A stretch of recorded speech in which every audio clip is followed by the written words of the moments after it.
All About Me by Mel Brooks. My Remarkable Life in Show Business. Well, if you don't know who Mel Brooks is, or you don't care, then this probably isn't going to be a book for you. He, in his time, I mean, he's still around, was just absolutely legendary. He did a lot, wrote a lot, and did very well for himself, and has made some iconic films, such as, but not limited to, The Producers and Spaceballs and History of the World Part 1 and Young Frankenstein. And this is his biography, which he wrote at the age of something like 90 or 89. I only wrote it recently.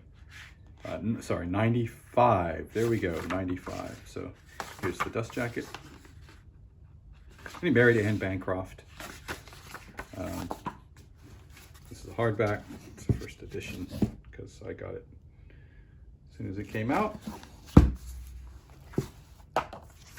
And it's just a typical hardback book, but it does have, pictures. They're not like gorgeous pictures.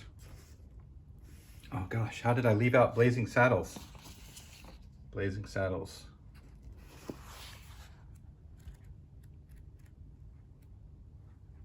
It's not like we have, so there's, the eyes have it. It's not like the pictures are on nice paper or something. They're just printed on this same paper. This is a scene from Young Frankenstein on the right here.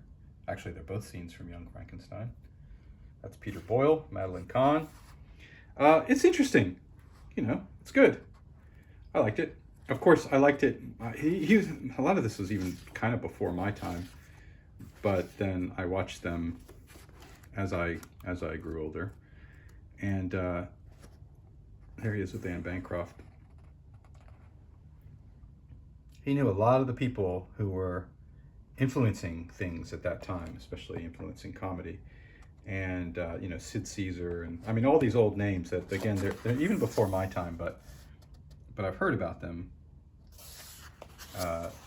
Gene Wilder.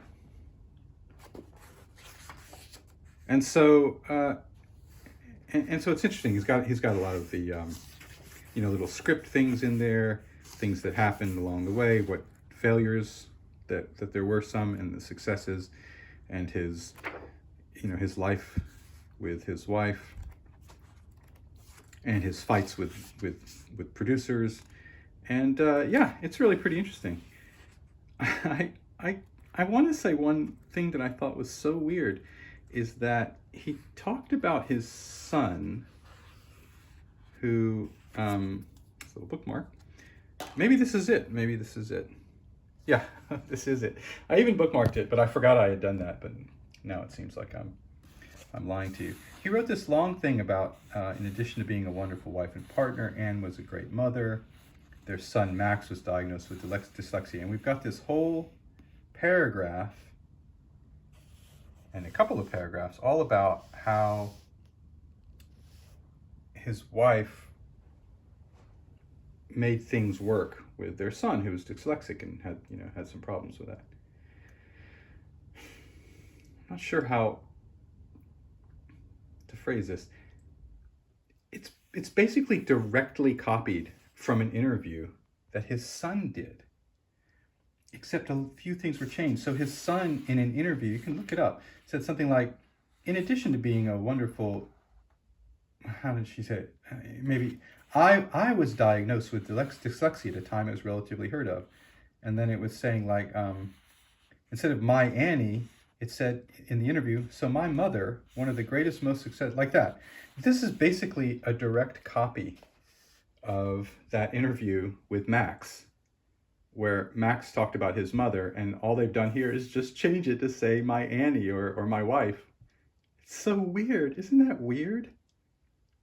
I was really shocked when I saw that, because I had read that interview, I think.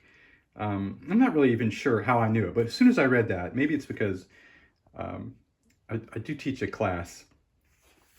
I do teach a class once a year. I teach a term, a semester, and I'm on the lookout for for people stealing stuff. I don't know. Maybe that's why. Maybe I'm attuned to it. Anyway, I just thought that was so weird. I mean, it's his own son. Probably his son is okay with him using that. You know, but it was just strange to me. Anyway, in any case, that aside, I enjoyed the book. I found it really interesting. Too long, a little bit longer than I needed. He has, I could probably use a little bit of editing, but who's going to edit Mel Brooks and tell him he can't put stuff in? There were some times where I thought that he was kind of repeating himself a little bit. And I thought, oh, well, we got the gist. We've already heard this. You know, we probably don't need to hear this again. But for the most part, I found it really interesting, especially interesting when he talked about movies and things that I heard of and that I knew or that I'd seen. But really, even aside from that, just how he did it, how he sort of scrabbled his way to what can only be called the top. Yeah, so there we go. That's Mel Brooks, all about me.